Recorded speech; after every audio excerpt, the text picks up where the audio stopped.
G'day, welcome to Godless Dragon. How you doing? I thought I might do something a bit silly.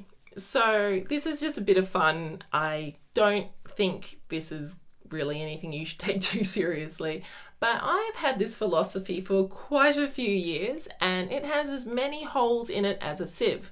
In fact, I think a sieve would probably be jealous of the number of holes my theory/philosophy has. So yeah, it's only for fun, so please don't get upset. Anyway, so my philosophy/theory/hypothesis is that God is a woman.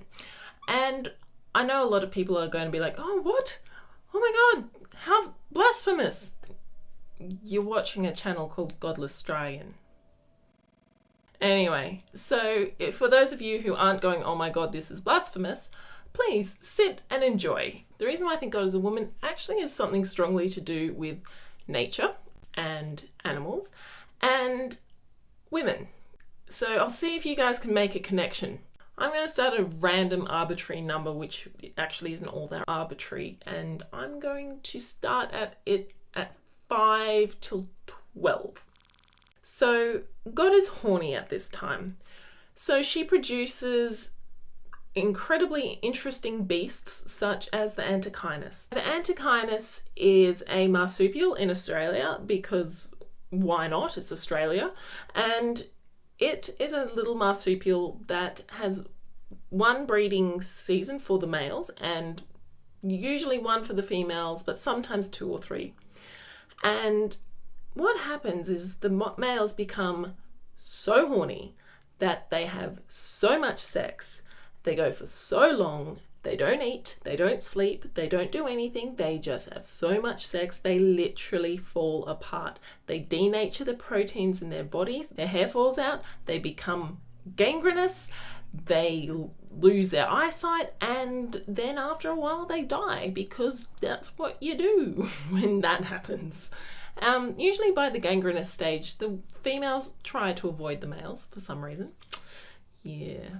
So another reason why I think God is a woman is because of snakes. Most snakes species, the males, and I'll say most because there's probably a species that's the exception because there always is, have 2 penises. Another example why is because of the red-sided garter snake. During spring in America, they get so many males trying to breed with one female that is up to 100 males per female, and it gets so intense that they crush the female under them. I don't understand, but evidently God is interested in orgies and large amounts of sex. Also, I think God's into a bit of kink. I mean, we all know about, the praying mantis where, the female eats the head and they copulate, because everyone knows about that. Spiders often do that. But did you know that giraffes drink the pee of the female giraffes to find out if they're ready to mate? So some golden showers are going there, that's fine, whatever gets your socks off, I'm not judging. Another example which is just kind of weird is the anglerfish. So deep down in the oceans, way down below, they couldn't actually find a male anglerfish. They just couldn't find one anywhere. One day, they actually found a male anglerfish. And what happens with the male anglerfish is because they can't spend much energy looking for a mate, the male anglerfish comes in, attaches himself to the female anglerfish, kind of gets absorbed and leaves his testes behind. And a female anglerfish can use his testes to become pregnant. And sometimes female anglerfish have more than one set of testes on her body. So yeah, there's just some weird things that God's getting into, but hey, I'm not up for kink shaming. And also during this time, God invented the animals such as the gooey duck and the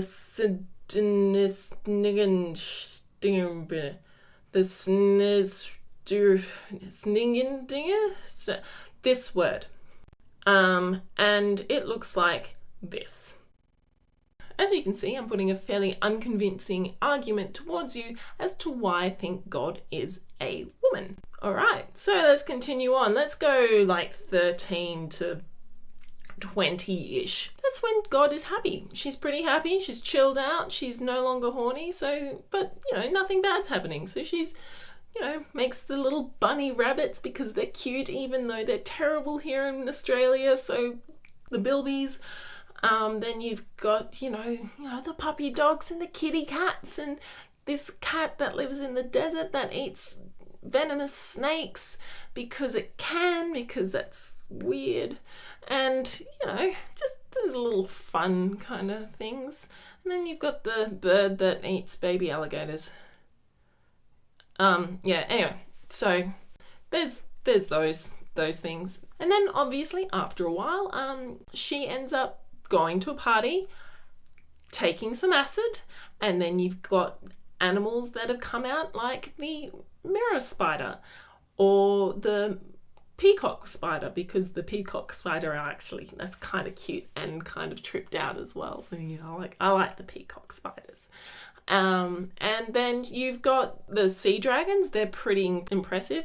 Then she gets into a fight with someone, quite possibly space-time continuum. I don't know who she got into a fight with, and then produced the mantis shrimp to help her out. But then obviously she didn't come down very nicely off her acid trip, and then she produces this animal whose name I can't pronounce. The Babirusa, I think. Anyway, this animal has its tooth that occasionally grows into its skull. So evidently God both was angry, upset, and not willing to do any decent kind of design on this poor animal. Yeah, there's a small issue with that. And then you've got some weird kind of looking animals that are just kind of sad looking or half-assed. I mean, really? This? God? Really? Okay, so apart from that awful party that she went to where she was totally tripped out and then not so happy the next morning, we will just kind of talk about 24, 25-ish to 28. Yeah, that sounds like a pretty good spread. This is when God is angry. She's very angry. She just wants to kill everything. And this is where she produces parasites. So everybody loves parasites. Some of the things I've learned about in my uni courses kind of make you go, ugh. So you've got those really amazing diseases and parasites like Ebola or the guinea worm, which is this great little worm that people get in Africa. And what it does is it causes excruciating pain once it comes out of you. Then you've got schistosomiasis or cordyceps. That's that fungus that turns ants into mindless zombies and attaches itself to the top above the nest and sprays the spores all over the place and infects the rest of the colony. It's been around for so long that even ants have evolved to realize that this ant is infected with this spore and they kick it out and just like bugger off. One of my favorite parasites is the emerald cockroach wasp. It's a parasite to cockroaches, obviously, and what it does is come in and stings the cockroach in the back of its head, sort of disables its fight or flight reflexes if cockroaches at fight, but it disables its reflexes to run away, and the wasp kind of just carries it along to its lair and lays its egg inside the cockroach, and the larvae hatch and eat the cockroach alive from the inside out. So yeah, there's quite a few really weird and disgusting animals and parasites that just make you go, ugh. Now that she's no longer angry, because day 1, she starts her period. So day 1 to 5, she feels like crap. So what's she doing?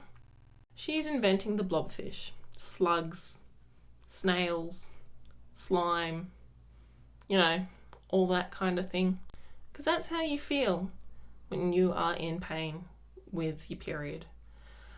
So I hope that kind of helps you realize that God really is a woman. And if you don't think God is a woman, or that God exists at all, I agree with you, especially on the last bit. Anyway, I hope you had fun. I hope you had a few giggles about this, and I hope you kind of figured out where I was going at the end of this. So I hope you have a lovely day or night or evening, and don't forget, don't give yourself the raw prawn.